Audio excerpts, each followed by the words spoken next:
Discovered writing. Yes, they're coming out of the primordial ooze, emerging from the caves and the cliff dwellings, the land that time forgot, where the pavement ends and the dirt begins, the home of the longest continuous burning tire fire anywhere in the continental United States, although it does make for some beautiful sunrises and sunsets. We're talking about Silver Springs, Nevada.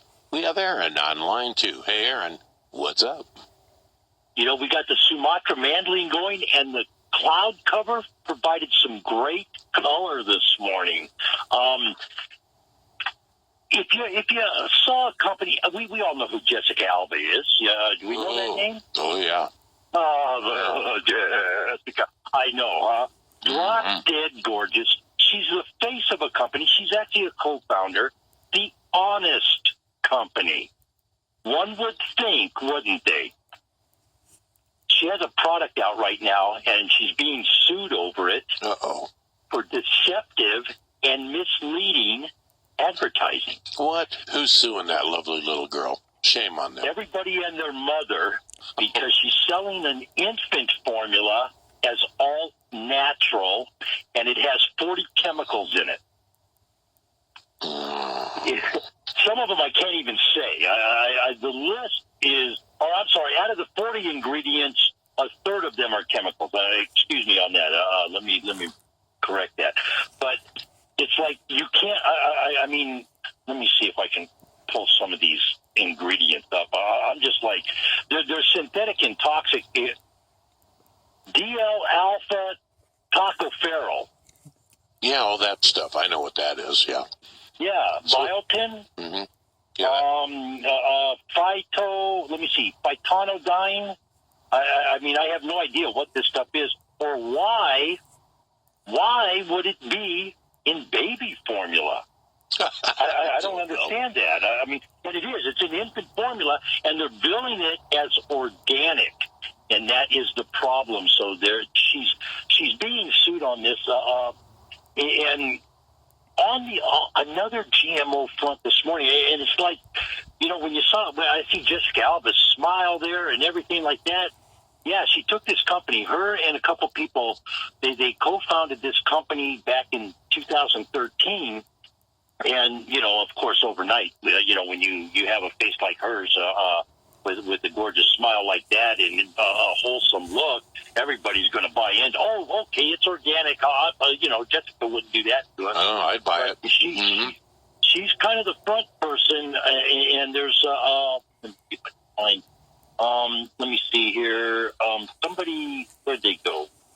There's 3 other people that co-founded this company with her, and they actually raised the money. She was like the front person and did Christopher Gavin, Sean Kane, and Brian Lee. They all got together. The Wellington Management Company is where they're from, but they raised $70 million to put this company together. Wow! And she became the front person and the spokesperson, and now she's starting to have some serious problems. There's been lawsuits against the company since 2014, a year after she started this company up, and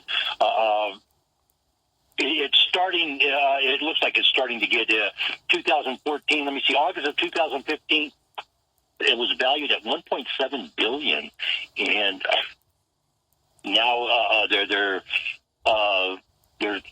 saying that that isn't quite the number it's going to be anymore. So we'll have to see how that plays out. That is, again, you know, and this all goes back to the proper food labeling. This is what the whole food labeling initiative was about. Was not using words like organic, natural, and all this stuff, when in fact you're putting a chemical in something. And that's what the big hullabaloo is there. But would you eat rice that had human genes in it? I don't know. Maybe I have. I know Jessica. You know what? I know Jessica Alba's got a couple little kids. I mean, she's no scientist. I mean, she's not exactly, who's the guy in the wheelchair? Stephen Hawking's or whatever his name is.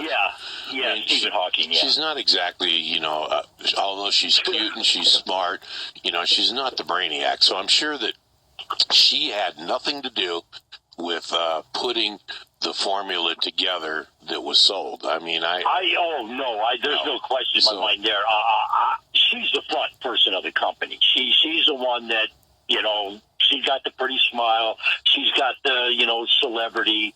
The other names, did you recognize any of them? No, none of them. But I'm sure that if they said, look, we have this all-natural product, it's good and healthy, look at our studies, and, it's good for babies, and she went, oh, this is a cool thing, and you could be involved, and you can make some money outside of acting, and blah, blah, blah. She probably went, okay, if it's good for babies, I like it, and that's probably her involved. Well, of course. I can't believe that she would knowingly do something like that. Not Jessica Alba. You know what? I don't think, like I said, I believe she's the front person here. I don't think she is the person, making everything. But because of her celebrity, she becomes the target. Mm-hmm. Not the no-name people. She's going to be the target here. And unfortunately, and maybe she has been duped because that's what a lot of the things are saying. That they're saying that has she been duped in this and blah, stuff like that. So I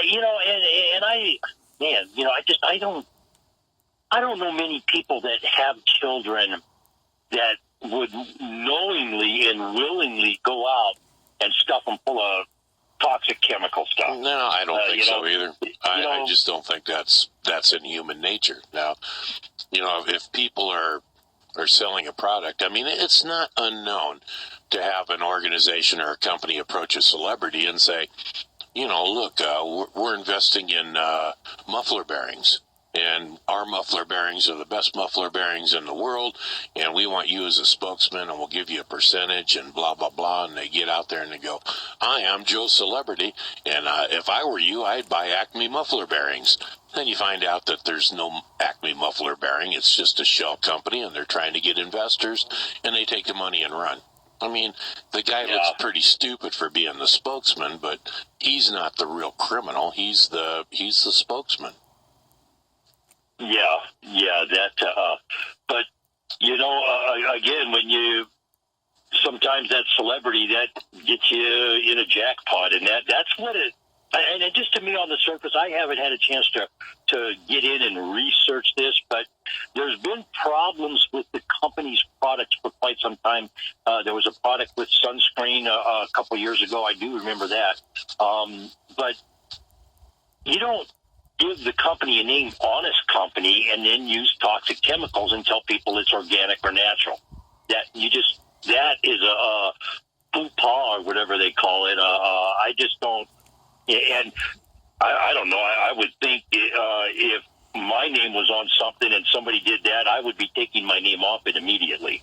I wouldn't be allowing my name to stay on it. But let's see what she does. It's not my money either. So, but the rice issue, though, this is kind of interesting.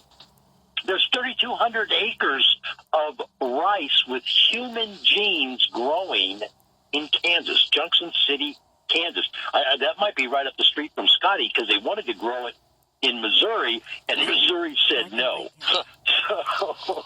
So they have rice that can walk around and get its own water and stuff because it's got human genes. Well, one would think.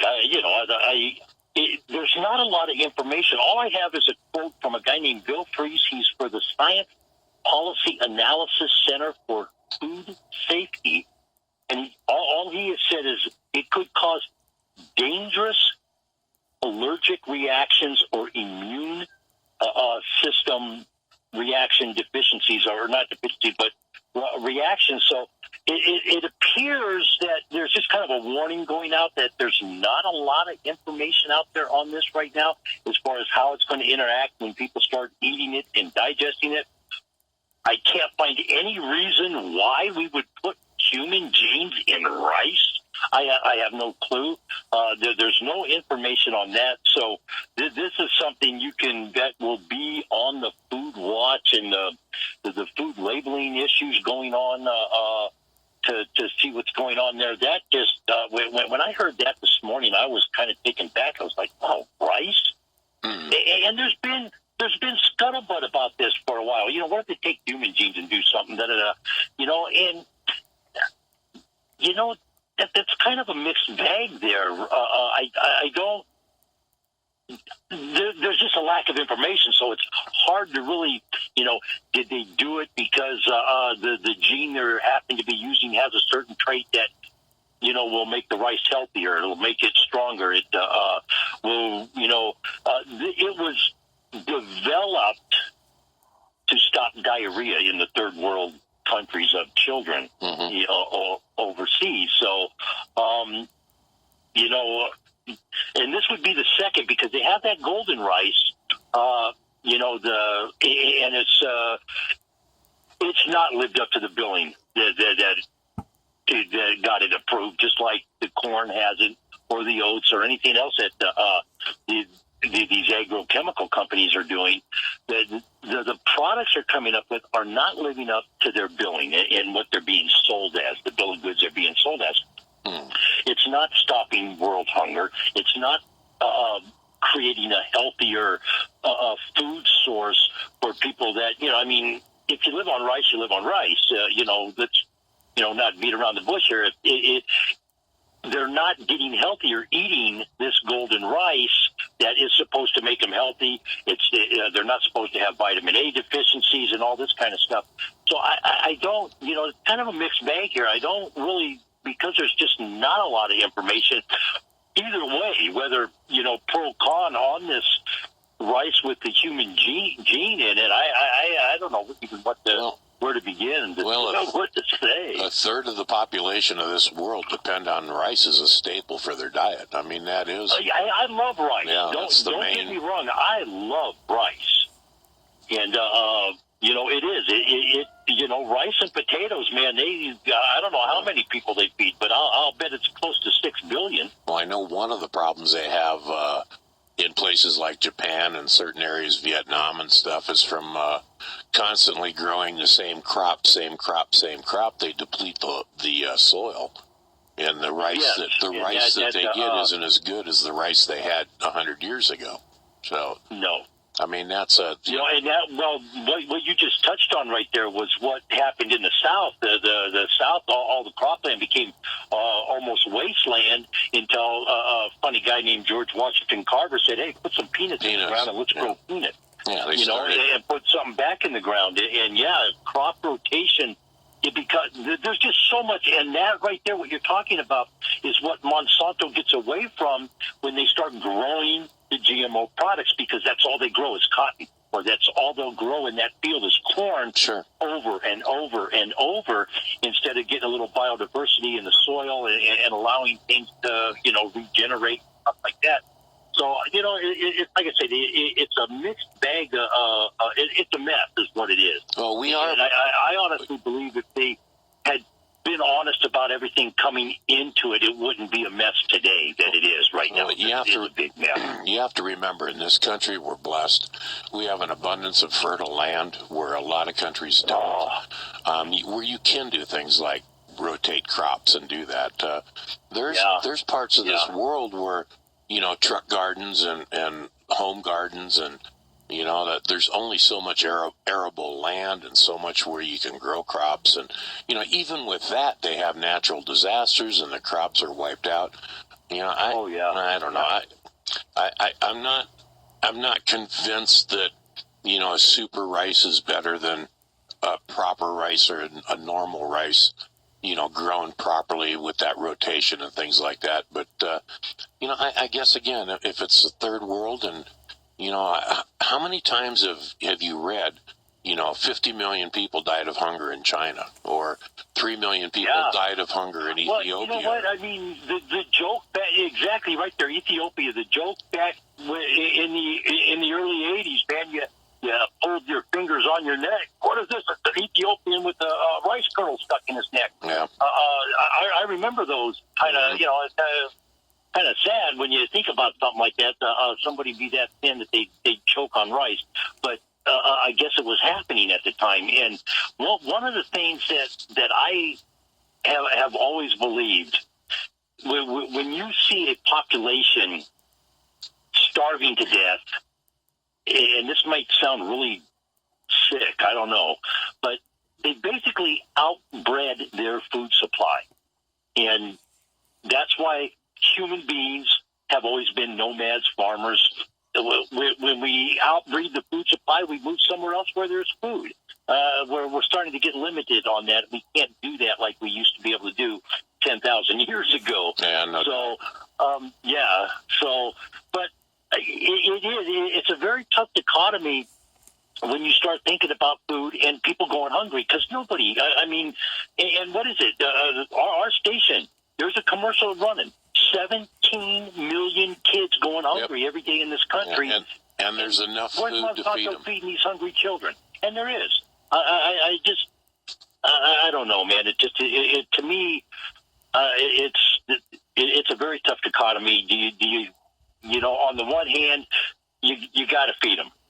Do you give them poison or do you give them healthy food? And that's where this GMO issue has come into play. They're saying we're going to feed these hungry kids, and then the people on the other hand are saying, hey, that's poison. You can't be giving them that. What do you do? Yeah, you got to feed them. You can't let people starve. So, well, Aaron, I'll say this. My father taught me to fish and farm. I'll eat forever. Yeah. Well, and that's that's the old thing. Teach them to fish. Blah blah blah. But even that doesn't always work out, Aaron. But we are out of time. It doesn't. How do we contact you out there at Alladay? Hey, 775-230-9915. Getting ready to do a podcast with Foreclosurepedia about the information coming out of property preservation yesterday. www.alladayllc.com on that World Wide Web, folks. Hey, we got a little overcast. It's going to be nice and cool today. It's going to be gorgeous. Let's have a great time. Let's all be safe out there. All righty.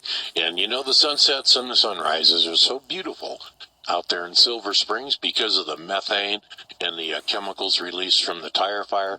It adds the purples and the greens and the reds and the blues. That's why it's so beautiful out there. On a more serious note, looks like we are confirming this. Those of you that